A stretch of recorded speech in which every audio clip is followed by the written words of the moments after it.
Christophe Minaudier nous a rejoint. Il est PDG de Runicity, c'est ça? Runicity, oui. Runicity, comme l'explique votre polo qu'on peut montrer très bien, voilà, à la caméra, c'est app. Donc c'est une application. Expliquez-moi. Alors, Runicity, en fait, est une application qui permet de découvrir des villes en courant ou en marchant, gratuitement pour l'utilisateur. Donc, en fait, on va guider les gens via le GPS de leur téléphone. On va les faire passer par les points remarquables, les points incontournables de la ville, et on va les commenter en simultané. Donc aujourd'hui, c'est unique au monde. Tout ça en une seule application où l'utilisateur n'a rien à faire, si ce n'est profiter et se laisser aller, tout en découvrant les merveilles d'une ville. Alors, mais comment déjà, d'où est venue cette idée? Vous êtes vous-même runner, vous êtes coureur et vous vouliez découvrir autrement les villes, Je suis un picousé, effectivement.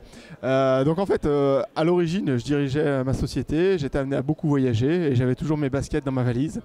Ce qui fait que de ville en ville, dès que j'avais un petit peu de temps libre, j'en profitais pour aller découvrir la ville pendant 1h30, 2 heures. Et le meilleur moyen pour faire tout cela, c'est de le faire en marchant ou en courant. Et malheureusement, lorsqu'il est 18h, 19h et qu'on cherche à faire cela après une journée de travail, personne ne peut vous orienter. Et là, on se retrouve un petit peu seul au monde. Donc l'idée est venue de là, c'est un petit peu l'ADN de notre structure. Et puis en partageant avec les gens, on s'est rendu compte que quand même les coureurs à pied dans le monde, c'est quand même 400 millions de personnes. Donc c'est le 3e pays de la Terre, après la Chine et l'Inde. Donc ce qui est quand même pas mal, c'est pas une niche. Se rajoute à cela tous les marcheurs. Et aujourd'hui, c'est un phénomène, la marche et la marche nordique qui grandit au quotidien. Donc globalement, on parle d'un nombre d'utilisateurs qui est juste gigantesque. Bien évidemment, il y a aussi les touristes, 1,4 milliard de personnes, chiffre qui est en croissance chaque année. Donc on s'est dit, là, il y a quand même un potentiel qui est non négligeable et il n'y a pas d'offre. Il n'y a pas d'application qui fasse tout cela de façon simple, claire, lisible et en multilingue, parce qu'aujourd'hui, nous sommes disponibles en 6 langues. Alors, comment vous avez fait pour vous y prendre? Parce que je suppose que vous avez commencé par la France. On va dire que c'est subjectif. C'est-à-dire vous décidez du parcours qui est le meilleur, vous les proposez. Ça, comment vous cartographiez tout ça? Alors aujourd'hui, on a commencé par créer dans notre coin. On s'est un petit peu caché. On a présenté le concept à Apple en novembre 2015 à Londres. Et ils nous ont dit ça n'existe pas.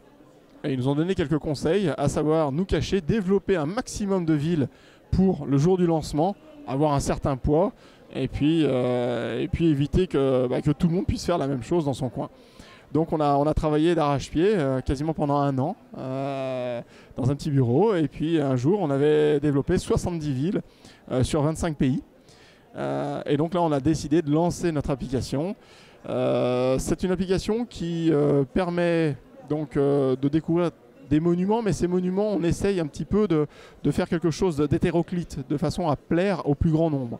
Donc on parle de monuments, on parle de lieux, on parle de vues, de façon à pas toujours être sur une même thématique, mais il y a bien évidemment des filtres sur l'application qui vous permettent de choisir un petit peu ce que vous voulez voir durant votre parcours.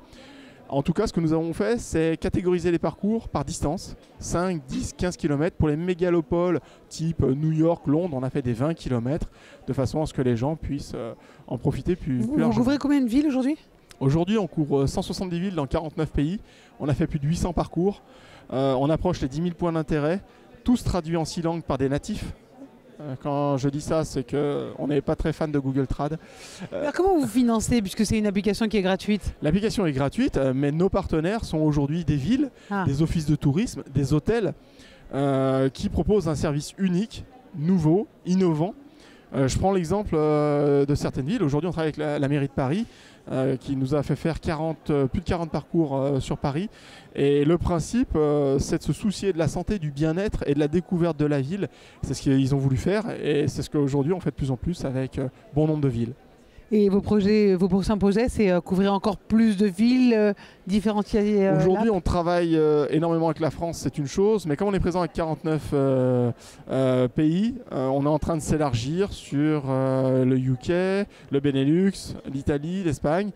On était il y a 3 semaines à Las Vegas pour obtenir le prix de l'innovation, donc on est un petit peu fiers et en même temps, ça nous ouvre des portes pour le marché américain. Et forcément. Félicitations en tout cas et bravo, très beau projet. Christophe Minaudier, donc PDG de Runicity, comme l'indique votre polo, et c'est l'application sur tous vos téléphones intelligents.